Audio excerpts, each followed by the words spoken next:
Friends, welcome to D3 channel. இன்னைக்கு veg pulao வந்து எப்படி பண்ணலான்னு பார்க்கலாம். அதுக்காக நான் வந்து என்னன்னா எண்ணெய் எடுத்திருக்கேன். ஃபர்ஸ்ட் எண்ணெய் வந்து ஒரு 3 ஸ்பூன் எடுத்திருக்கேன். எண்ணெய் காஞ்சோடனே சோம்பு போட்டுடலாம். இந்த சோம்பு வந்து பொரிஞ்சோடனே வந்து நான் கருவேப்பிலை வந்து 2 எண்ணெய் எடுத்திருக்கேன். கரம் மசாலா வந்து நான் எடுத்திருக்கேன். 2 பிரியாணி இலை எடுத்திருக்கேன். அடுத்தது ஒரு வந்து அன்னாச்சி பூ 1 எடுத்திருக்கேன். 2 வந்து கிராம்பு, 2 ஏலக்காய் எடுத்திருக்கேன். இப்போ இதை போட்டுடலாம். நெக்ஸ்ட் வந்து பச்சை மிளகாய், அந்த புலாவுக்கு வந்து 2 பச்சை மிளகாய் காரத்துக்காக எடுத்திருக்கேன். 2 பெரிய பச்சை மிளகானால நான் 2 எடுத்திருக்கேன். இதுக்கு வந்து ஆனியன் வந்து 2 வந்து மீடியம் சைஸ் ஆனியன் வந்து எடுத்திருக்கேன். அந்த ஆனியன் வந்து நான் இந்த மாதிரி நீட்டாக வந்து கட் பண்ணி வச்சுருக்கேன். அந்த ஆனியனை போட்டுடலாம். ஆனியன் வந்து நல்லா ப்ரௌனிஷ் கலர் ஆகட்டும்.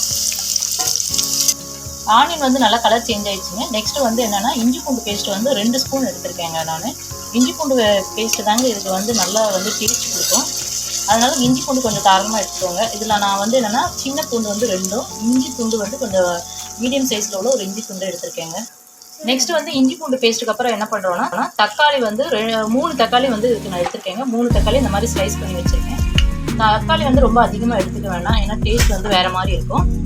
இப்போ வந்து இந்த புலாவுக்கு தேவையான உப்பு வந்து இதில் நம்ம போட்டுடலாம்.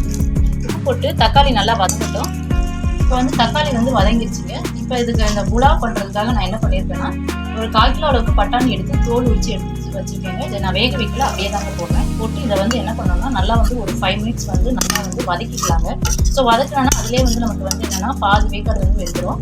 மீதி வந்து நம்ம வந்து இதை குக்கரில் தானே பண்ணுறோம். ஸோ வந்து விசில் வந்து சாதத்தோடு சேர்த்து வெந்துருங்க.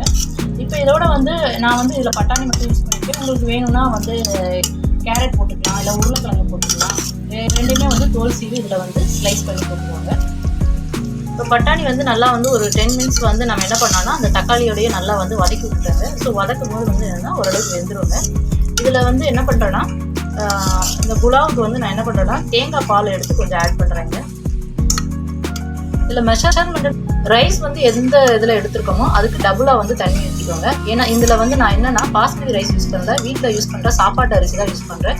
ஸோ வந்து 1 கிளாஸ் அரிசி எடுத்திங்கன்னா 2 கிளாஸ் வந்து தண்ணி ஆட் பண்ணிக்கோங்க. நீங்கள் வந்து தேங்காய் பால் வந்து ஒரு அரை முடி அளவுக்கு தேங்காய் பால் நான் இதில் எடுத்திருக்கேன். இப்போ என்னென்னா அந்த தேங்காய் பால் தண்ணி எவ்வளவோ அதோட அடிஷ்னலாக வந்து நம்ம மெஷர்மெண்ட்டுக்கு எவ்வளோ தண்ணி தேவைப்படுதோ அதை வந்து நம்ம ஊற்றிக்கலாம். இதில் வந்து நான் வந்து 2 கிளாஸ் அரிசி எடுத்திருக்கேன். ஸோ 4 கிளாஸ் தண்ணி வந்து இதில் நம்ம ஊற்றலாம். ஃபஸ்ட்டு தேங்காய் பால் நம்ம ஊற்றிக்கலாம், அதுக்கப்புறம் பார்க்கலாம். ஸோ இப்போ நம்ம தேங்காய் பால் வந்து ஆட் பண்ணிக்கலாம்.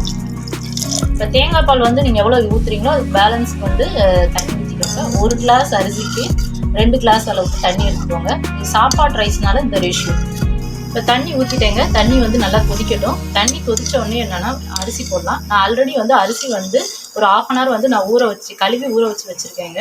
இப்போ தண்ணி கொதிச்ச உடனே இதில் வந்து நம்ம ரைஸ் போட்டுடலாம். இப்போ தண்ணி வந்து நல்லா கொதிச்சிருச்சிங்க. கொதிச்ச பிறகு நம்ம என்ன பண்ணுறோம்னா ஆல்ரெடி சொன்ன மாதிரி வந்து ரைஸ் வந்து கழுவி ஒரு 1/2 அன் ஹவர் ஊற வச்சுருக்கேன். அதை வந்து நம்ம இதில் வந்து ஆட் பண்ணிடலாம். ஆட் பண்ணிவிட்டு ஒரு 3 விசில் விட்டுட்டு நான் எப்படி இருக்குன்னு உங்களுக்கு காமிக்கிறேன். புலாவ் வந்து சூப்பராக ரெடி ஆயிடுச்சிங்க. நம்ம சாப்பாட்டு ரைஸில் இந்த மாதிரி பண்ணலாம். இப்போ நான் வந்து என்ன செய்கிறேன்னா இதில் வந்து 1 ஸ்பூன் வந்து நெய் வந்து இதில் ஆட் பண்ணிக்கலாம். நான் ஸ்டார்டிங்கில் வந்து இதில் வந்து தாளிக்கும் போது வந்து வெறும் ஆயில் மட்டும்தாங்க யூஸ் பண்ணேன். அதனால் நான் லாஸ்ட் இறக்கும் போது வந்து என்னென்னா பெரிய ஸ்பூனில் 1 ஸ்பூன் நெய் வந்து இதில் ஆட் பண்ணியிருக்கேங்க. இதில் வந்து நம்ம தேங்காய் பால் எடுத்து ஊற்றிருக்கனால டேஸ்ட் வந்து சூப்பராக இருக்குங்க. ஸோ வந்து இப்போ ஸ்கூல் போகிற பசங்களுக்கு இப்போ மார்னிங் வந்து குயிக்காக பண்ணணும் அப்படின்னா இந்த மாதிரி புலாவ் செஞ்சு கொடுத்தீங்கன்னா நல்லா சாப்பிட்டு வந்துடுவாங்க. எந்த சாப்பாடுமே மீதம் வந்து எடுத்துகிட்டு வர மாட்டாங்க. இதுக்கு வந்து நம்ம வந்து பட்டாணி வந்து யூஸ் பண்ணியிருக்கோங்க. அதாவது கேரட்டு, உருளைக்கிழங்கு இந்த மாதிரி வந்து நிறையா யூஸ் பண்ணலாம். இந்த புலாவுக்கு வந்து சைடிஷாக வந்து நீங்கள் வந்து உருளைக்கிழங்கு வந்து ஃப்ரை பண்ணி சாப்பிட்டிங்கன்னா வந்து டேஸ்ட்டாக இருக்குங்க. அது சைடிஷாக வச்சு சாப்பிட்டிங்கன்னா அதோட வந்து தயிர் பச்சடி வச்சு சாப்பிட்டுக்கலாம். சப்போஸ் வந்து நான்வெஜ் எடுத்துக்கிட்டிங்கன்னா நான்வெஜ்ஜில் வந்து எக்கு வந்து நல்லா ஃப்ரை பண்ணி சாப்பிட்டோம்னா அதுவும் வந்து டேஸ்ட்டாக இருக்குங்க. ஸோ இது வந்து குயிக்காக வந்து ரெடி பண்ணுற ப்ராசஸ்ஸு. நாங்கள் போடுற வீடியோலாம் உங்களுக்கு பிடிச்சிருந்தா லைக் பண்ணுங்கள், சப்ஸ்கிரைப் பண்ணுங்கள், உங்கள் ஃப்ரெண்ட்ஸ் அண்ட் ரிலேட்டிவ்க்கு ஷேர் பண்ணுங்கள். Thank you so much.